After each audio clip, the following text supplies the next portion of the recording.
Seguimos aqui agora repercutindo, né, com a análise da jornalista e ex-senadora Ana Amélia Lemos, nossa comentarista, aqui hoje, né, um assunto que pegou todos, né, o setor, o Brasil de surpresa, né, esse 50%, essa taxa, né, adicional aí de 50%. O setor está muito preocupado, mas pelo que eu vi, e muito desde ontem aqui, de quase todos os setores, falando dessa preocupação, mas também pedindo diplomacia, né, conversa com os Estados Unidos. Sua análise, Ana. Boa tarde. Boa tarde, Simone. Boa tarde aos nossos telespectadores aqui do Agro Tarde. De fato, foi uma estupefação, mas é bem o jogo de Donald Trump. Bate e assopra. Ou seja, ele dá uma ameaça e depois ele volta atrás. Isso aconteceu com todas as decisões que, desde o tarifaço famoso na Casa Branca, que ele anunciou com uma tabela de cada percentual de cada país, aí ele mudou de atitude, porque os Estados Unidos são muito dependentes de importações, especialmente da Ásia. O Brasil também não é diferente. Então, agora, como é que ele vai explicar para o consumidor americano que o café lá da Starbucks vai ser mais caro? Que o hambúrguer de todas as cadeias americanas, que a carne do dianteiro do bovino brasileiro é vendida pelo Brasil para eles fazerem o guisado é termo gaúcho, da carne moída para fazer o hambúrguer americano, como é que vai ser? O suco de laranja que vai daqui, o açúcar que vai daqui. Então, são produtos de consumo diário no cardápio americano, do consumidor americano, que cuida muito do dinheiro do seu bolso. Então, o bolso é que elege o presidente americano, não é propriamente a ideologia republicana ou democrata, é exatamente qual é a situação que está a economia para ele tomar a decisão. Então, essa decisão dele, seguramente ele vai dar um recuo.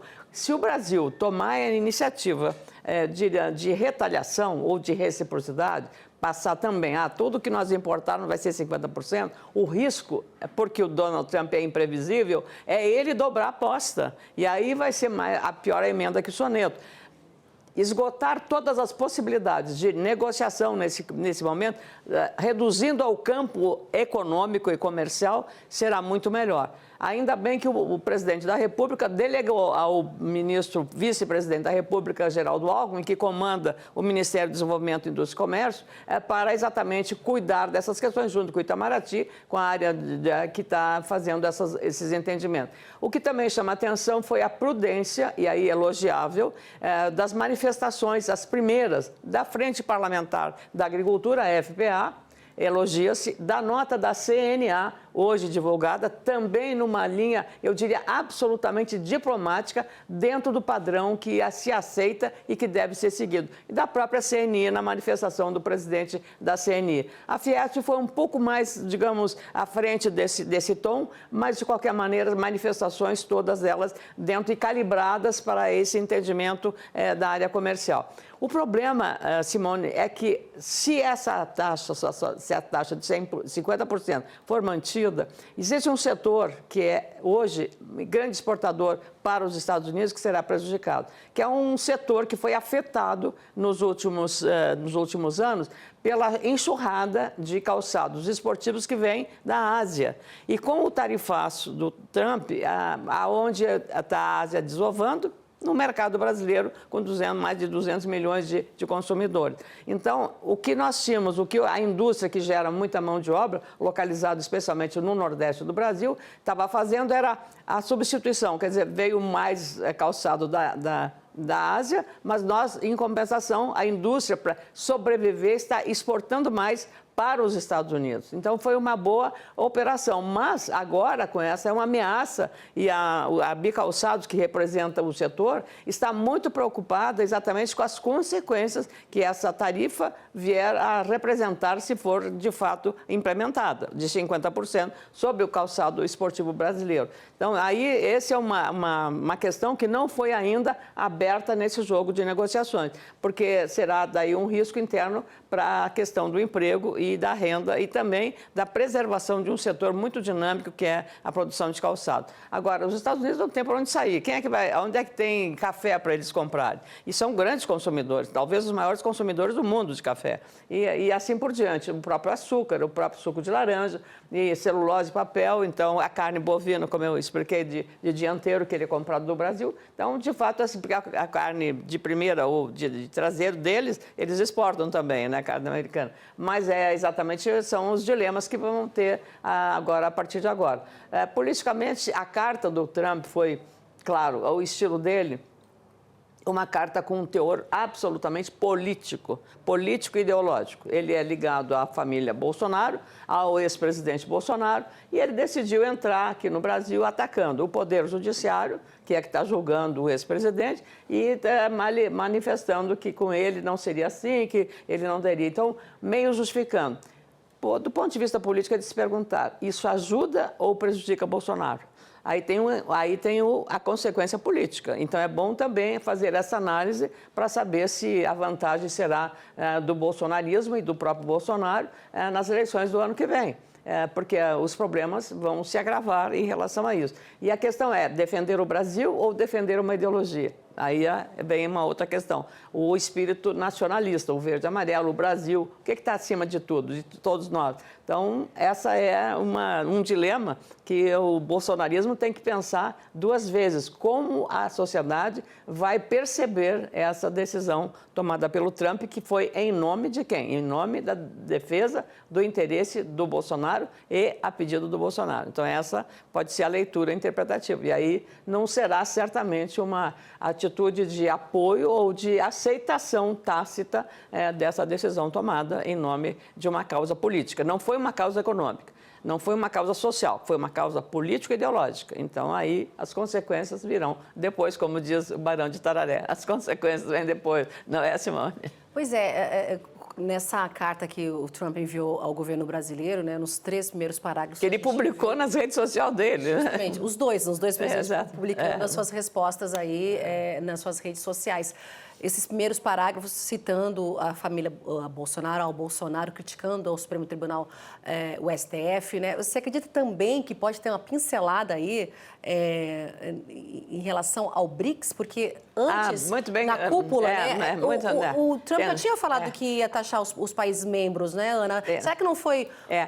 Uma desculpa dele? Duas coisas. A BRICS é um item muito importante, bem lembrado por você, Simone, mas o outro foi o seguinte, foi que o Alexandre de Moraes, ele penalizou com multas muito pesadas a rede social americana, que publicou coisas que foram consideradas, digamos, de gravidade, porque era um ataque institucional sem justificativa ao sistema jurídico brasileiro.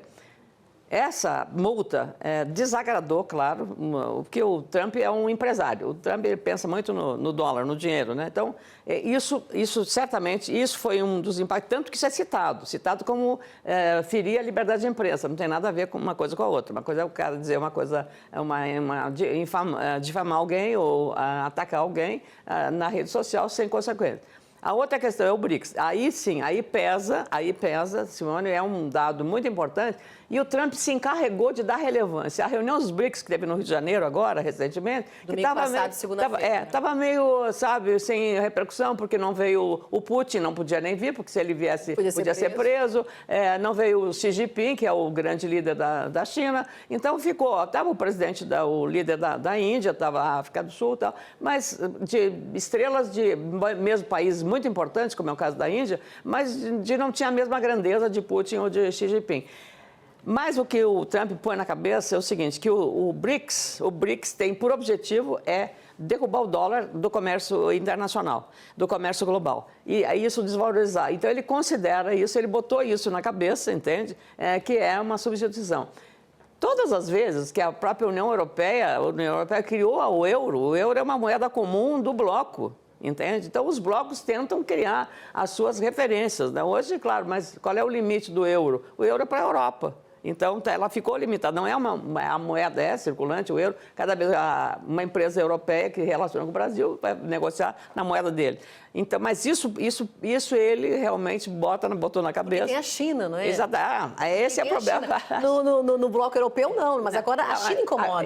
E agora incomoda, e é o seguinte, ele é dependente. Os Estados Unidos são o maior comprador da China. Quer dizer, a relação comercial desses dois países, China e Estados Unidos, é uma coisa extraordinária. Então, inclusive em relação à parceria, a China só é maior do que os Estados Unidos na relação com o Brasil. Então, é uma coisa, uma interdependente. O que o Japão foi há 30 anos atrás, a fábrica do mundo, hoje é a China.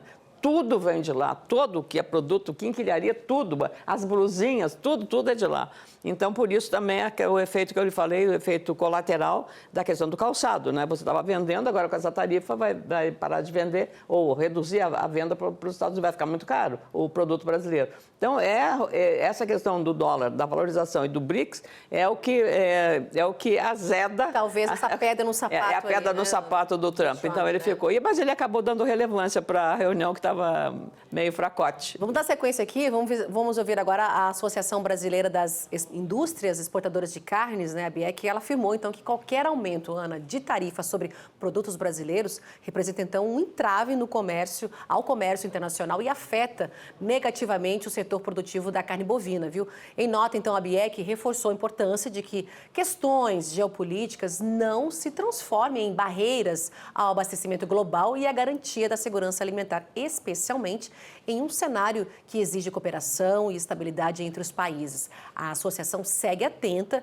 e à disposição para contribuir com o diálogo, de modo, então, que medidas dessa natureza não gerem impactos para os setores produtivos brasileiros nem para os consumidores americanos. Seguindo aqui, Ana, a nova tarifa, né, de 50% anunciada por Donald Trump pode tornar a carne bovina brasileira menos competitiva, né? A gente vai ouvir agora o analista de pecuária das safras e mercado, né, o Fernando Iglesias, que vai explicar agora os reflexos, então, da medida caso entre em vigor. Lembrando, né, Ana, 1º de agosto tem esse prazo estabelecido que, segundo Trump, ele não volta mais atrás, não é? Vamos ouvir, então, a análise.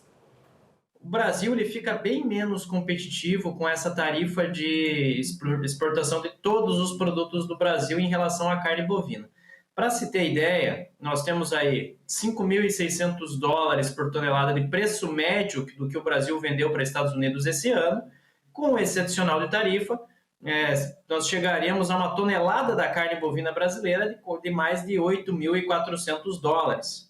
Para se ter ideia, comparando com os nossos concorrentes, quando a gente olha para a Austrália, Argentina e Uruguai, nós falamos de uma tonelada de mais de $7.100 na Austrália, a Argentina tem uma tonelada sendo negociada por mais de $6.700 e o Uruguai por mais de $6.900. Então, esse adicional tarifário reduz muito a competitividade brasileira para atender mercado norte-americano. Vai aumentar a pressão inflacionária nos Estados Unidos, mas, de qualquer forma, pode prejudicar as vendas brasileiras, que vão se tornar menos competitivas quando comparamos aí aos nossos principais concorrentes. E para a carne bovina, nós temos ali um avanço das exportações ao longo dos anos. Nos últimos meses, os Estados Unidos se tornou mais relevante, mas não é um comprador tradicional de carne aqui do Brasil. Não é um grande mercado brasileiro. Historicamente, inclusive, é um concorrente do Brasil no mercado pela carne bovina. Então, esse fenômeno de grandes compras dos Estados Unidos para a carne bovina, ele é relativamente recente. Então, não é algo que aconteceu aí há muitos anos. E, claro, tem um peso ali de mais de 2% de tudo que o Brasil exporta para Estados Unidos, mas, de qualquer forma, né, ainda é um mercado que estava numa fase, vamos assim dizer, incipiente. O Brasil estava acelerando suas vendas para o mercado norte-americano, inclusive não só de carne bovina, como de sebo bovino também, olhando ainda para dentro desse mercado, mas, de qualquer forma, agora fica um pouco mais complicado. Ainda bem que o Brasil tem uma série de outros mercados que podem suprir essa ausência norte-americana, e lembrando também, né, que o governo brasileiro e o governo americano podem sentar à mesa, fazer uma negociação e isso acabar antes mesmo dessas tarifas entrarem em vigor mês que vem. Temos negociações em andamento com o mercado asiático, Japão e Coreia do Sul, por exemplo, e temos também a própria China. A China tem esse potencial, tem essa capacidade, os países do Oriente Médio também são mercados importantes aqui para o Brasil, o próprio Chile. Então, o Brasil tem um bom leque de possibilidades quando olhamos para o setor carnes, para a exportação de carne bovina, para suprir essas exportações ali que os Estados Unidos podem deixar de fazer aqui de produtos brasileiros. Pela análise aí do Iglesias, pode reduzir a competitividade do Brasil, mas ele lembrou aí o outros mercados, A não é? China, A China, por exemplo, tem um apetite muito grande, não é, Ana? A China e o Japão, especialmente, porque como é que se diz, o cardápio alimentar japonês é baseado em pescados, né? Os sushis, isso é a comida japonesa, né? Que, aliás, faz muito sucesso no Brasil também. É muito provável, porque eles têm poder aquisitivo alto, e também outros países asiáticos, né? Como o Japão e China, como ele mencionou, o Iglesias, e isso é claro, a comida é um produto que não pode ser deixado de consumir, né? Essa é a vantagem que se tem, não é um produto supérfluo, é um produto necessário, né? E não dá para comparar com os preços da Argentina e os preços do Uruguai. O fato é que a Argentina é um governo aliado ideologicamente com o Donald Trump, o Milei, e o preço, comparativamente também, sem a tarifa, não dá para competir, né, com esses preços.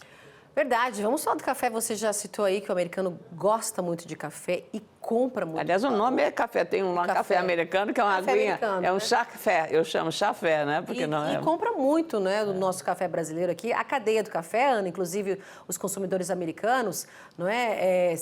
Essa tarifa de 50% anunciada então pelos Estados Unidos vai impactar toda essa cadeia do café. É o que afirma, então, o diretor-geral do Secafé, Marcos Matos, e ele reforça, então, que o Brasil é o principal, viu, gente, fornecedor do grão ao país e que a entidade acompanha de perto os efeitos da medida. Vamos ouvi-lo.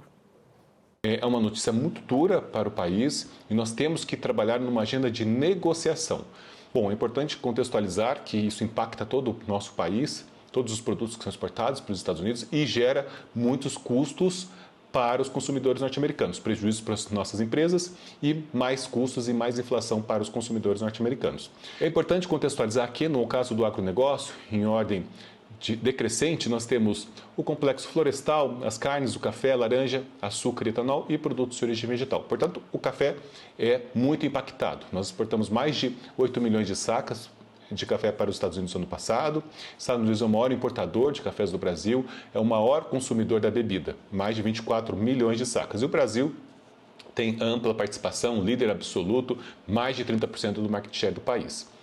Posto isso, há um trabalho muito importante sendo feito pela National Coffee Association dos Estados Unidos, liderado pelo presidente Bill Murray, que esteve no Brasil no Coffee Dinner Summit, participou de 2 painéis e falou sobre essa preocupação muito grande sobre as tarifas dos Estados Unidos sobre o Brasil. Há um trabalho econômico demonstrando que para cada $1 que os Estados Unidos gastam importando de cafés do Brasil, geram 43 dólares na economia americana. Significa isso 1,2% do PIB norte-americano, que o café representa. 2,2 milhões de empregos e 343 bilhões de dólares na economia. Portanto, no início das discussões, o café era sinalizado com potencial para entrar numa lista de exceção. Hoje, existe uma denominação que há um trabalho sendo feito em Washington para recursos naturais não disponíveis nos Estados Unidos. Os Estados Unidos não produz café, apenas importa e é o maior importador global. Então, recursos naturais não disponíveis estejam na exceção porque geram benefícios para a economia norte-americana. Então, posto isso, há um trabalho muito positivo nesse sentido. O Brasil tem que negociar. Já vimos diferentes anúncios feitos pelo presidente Donald Trump que foram alterados, seja na data ou mesmo no valor dessa tarifa. Vimos a situação do Vietnã, que é concorrente do Brasil no cenário internacional do café, que tinha uma tarifa de 42%, caiu para 20%. E nesse contexto das tarifas, nós temos países como a Indonésia com 32%, Nicarágua com 18% e vários concorrentes do Brasil com 10%, incluindo o Brasil, que ali estava. Então, esse salto para mais 50% anunciado gera realmente uma grande preocupação. Temos que ter os melhores negociadores, tratar esse assunto de uma forma pragmática, que gere benefícios no fluxo do comércio. E ver os casos que nós tivemos recentes, o acordo que está sendo feito, México com o Canadá também, todas essas mudanças de entendimentos. Então, é isso que precisa ser feito nesse momento. O setor de lá está preocupado, né? Se o café aumentar para os americanos, gera inflação, né, Ana? Você viu o dado que ele dá? Quanto o café, a matéria-prima, gera na economia americana? 3%. É um lucro, é um adicional. O preço do café, se você comprar um café na sua casa e coar no coador de pano, que é o melhor café que tem para mim, para o meu gosto, no cafezinho de pano, lá na coador, aquele antigo e tal. Esse café tem um preço X. O café que você compra na maquininha, aquela da cápsula e bota ali, tem um preço 3 vezes X. Então, ou seja, esse valor agregado é que para o americano é o que comporta. Ele desenvolveu a tecnologia e é exatamente essa tecnologia que dá uma marca, uma qualidade. Mesmo que o café você discute, mas é uma qualidade. Então, aonde você for, em qualquer lugar do mundo, você vai encontrar. E a sede da empresa que mais vende café é em Seattle, que não é Vale do Silício, não tem nada na região de Seattle, não tem nada de café. Mas ela importa todo o café e desenvolveu a tecnologia. A sabedoria do comércio moderno. Eles estão preocupados com Exato. isso, né, Não, Ana? totalmente. Porque se aumentar o valor para o americano... Quanto vai custar? Quanto que vai custar e quanto esse ele vai café lá, perder né? também, né? Justamente. Porque ele pode perder também e aumentar a inflação interna nos Estados Unidos. Tá certo.